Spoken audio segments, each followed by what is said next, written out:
A warning from Harvard professors Stephen Levitsky and Daniel Ziblatt has shaken the political landscape.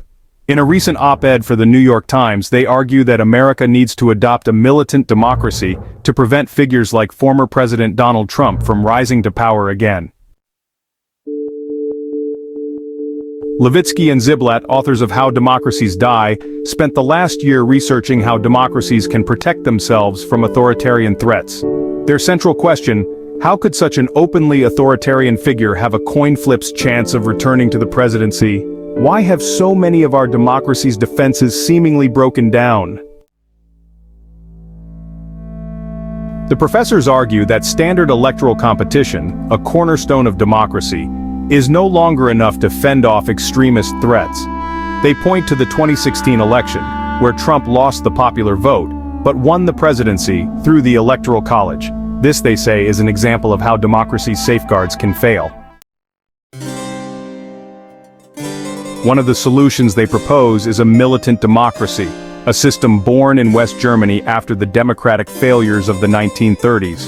This approach allows public authorities to restrict or outlaw speech and groups that are seen as threats to democracy itself, similar to how West Germany sought to prevent another figure like Hitler from rising to power via the ballot box.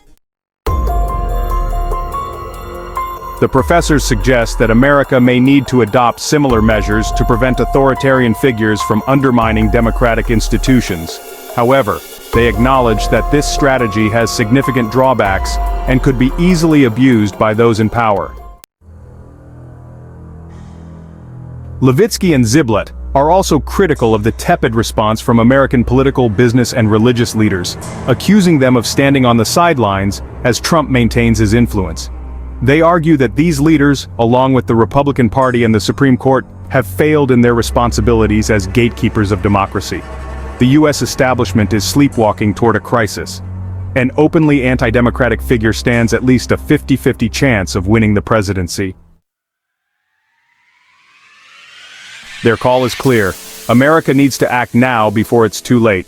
Relying solely on electoral competition is no longer a safe bet, especially when extremists can manipulate the system or capitalize on weak institutional defenses.